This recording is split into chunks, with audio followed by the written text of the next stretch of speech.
মাটির নিচে আছে আল কোরআনের এক বিশেষ ঘর। এখানে আছে 30টি রুম, আর প্রতিটি রুমে খোদাই করা পাথরে লেখা আছে আল কোরআনের সম্পূর্ণ একটি পারা। মোট 30টি পারা, 30টি রুমে এক অসাধারণ ঐতিহ্যের নিদর্শন। সুপ্রিয় দর্শক শ্রোতা বন্ধুরা, সকলকে শুভেচ্ছা জানাচ্ছি আজকের ভিডিও পর্বে। পৃথিবীর তৃতীয় সর্ববৃহত্তম মসজিদ মিসর আল কাবিরে ভ্রমণ সফর আমরা দেখেছিলাম এক বিস্ময়কর ও পবিত্র স্থাপনা। এই মসজিদের ঠিক পাশেই অবস্থিত এই ঐতিহাসিক স্থাপনা।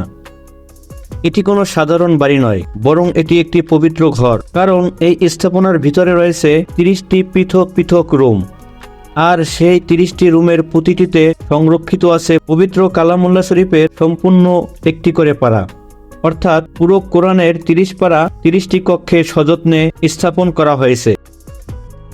সত্যি এটি এক অনন্য ও বিস্ময়কর নির্মাণ শৈলীর নিদর্শন। মিশরীয় স্থাপত্যকলার এই সৌন্দর্য দেখলে পৃথিবীর অনেক স্থাপনাই যেন ক্ষুদ্র মনে হয়। অত্যন্ত নিখুঁতভাবে পাথরের উপর খোদাই করা হয়েছে পবিত্র কোরআনের আয়াতসমূহ, এবং সেগুলোকে সাজানো হয়েছে আলাদা আলাদা কক্ষে। দেয়াল জুড়ে পাথরে খোদাই করা আরবি ক্যালিওগ্রাফি, যা দর্শনার্থীদের নিয়ে যায় এক ভিন্ন ও আধ্যাত্মিক জগতে, যেখানে শিল্প, ইতিহাস এবং ঈমান একসাথে মিলিত হয়েছে।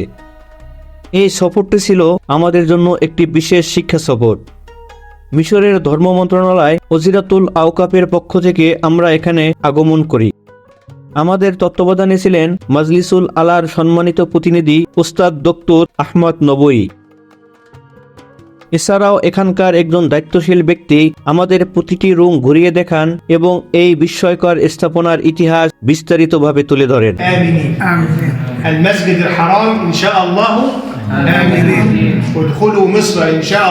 আপনারা জানলে অবাক হবেন, এই পবিত্র স্থাপনাটি নির্মাণ করতে সময় লেগেছে প্রায় 2 বছর। এটি শুধু একটি স্থাপনা নয়, বরং মুমিন মুসলমানদের আধ্যাত্মিক প্রশান্তির এক বিশেষ স্থান, কারণ এখানে সংরক্ষিত রয়েছে আল্লাহ তাআলার পবিত্র কালাম, সম্পূর্ণ আল কোরআন শরীফ।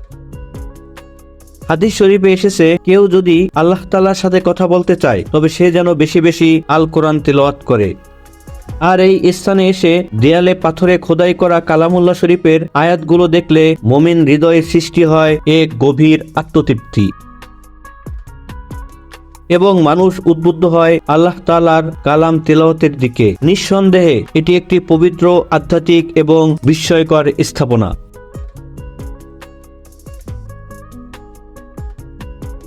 সুপ্রিয় দর্শক শ্রোতা বন্ধুরা, আর এই যে রুমটি দেখতে পাচ্ছেন, এই রুমটি অন্য সব রুমের থেকে একটু আলাদা এবং বিশেষ, কারণ এখানে পাথরের উপরে খোদাই করে লিপিবদ্ধ করা হয়েছে কিছু নির্বাচিত ও গুরুত্বপূর্ণ আয়াত।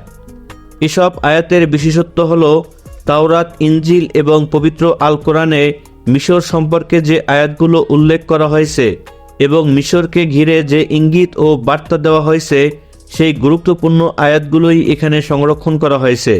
ইনজিল আতাইনা বি আয়াতুম মিনাল কুরআন ওয়া আয়াতুম মিনাত তাওরাহ ওয়া আয়াতুম মিনাল ইনজিল। এবং এই সিনা পর্বতের ব্যাপারেও আসমানি গ্রন্থসমূহের মধ্যে উল্লেখ আছে, ইনজিলে আছে, তাওরাতে আছে এবং পবিত্র কোরআনুল কারীমে আছে। অর্থাৎ 3টি আসমানি কিতাবে মিশর সম্পর্কে যে ঐতিহাসিক ও আধ্যাত্মিক উল্লেখ রয়েছে, তার একটি অনন্য দলিল হয়ে দাঁড়িয়ে আছে এই বিশেষ রুমটি।